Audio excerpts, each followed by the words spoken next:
Naya, farxee ka weyn. Dhagaxaada iyo indhaha furnaya.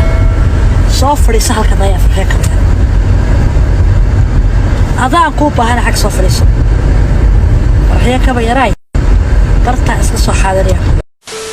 sida daawada muuqaalka hordhiciisa ka soo aragtay waa Hodan Cabdiraxmaan oo hadda u hanjabayso Farxiyo Kabayare.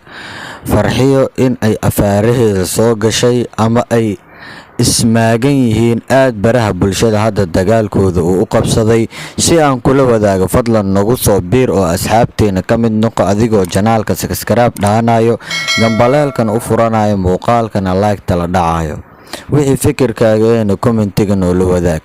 Hodan Cabdiraxmaan oo hadda muuqaalo soo duubtay barti social media ee ku isticmaashana soo gelisay ayadoo Farxiyo Kabayare aad ama ugu hanjabayso.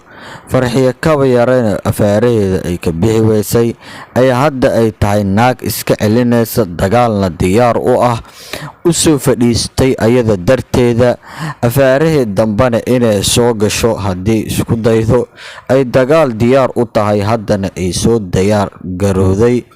Dagaalkooda baraha bulshada oo hadda saacadii ugu dambeeyay live toos ay u qabsatay muuqaalada ay israaraacinayaan ayagoo muuqaalo soo duubaya oo iscaanayo iyo Hodan oo hadda Farxiyo Kabayare muuqaalka ay soo duubtay oo hadda hanjabaadeeda aad u firay barta social media-na ay qabsatay.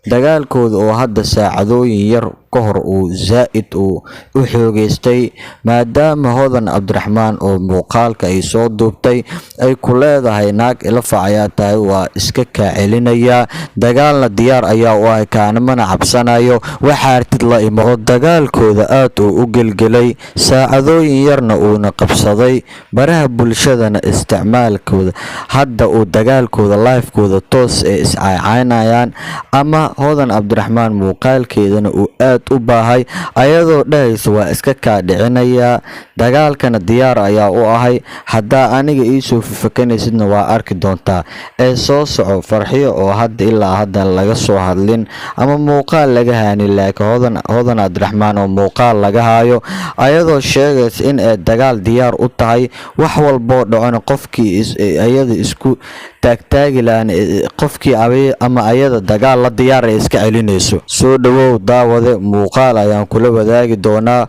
oo aad baraha bulshada hadda Hodan Cabdiraxmaan muuqaalkeeda oo qabsaday ayaa kula wadaagi doonaa. Soo dhawow daawade. Naya, farxee ka weyn. Dhagaxaada iyo indhaha furnaya. Soo fadhiisa halka naya farxee ka weyn. Adaan ku baahan xaq soo fadhiiso. Farxee Kabayare barta iska soo xaadiriya.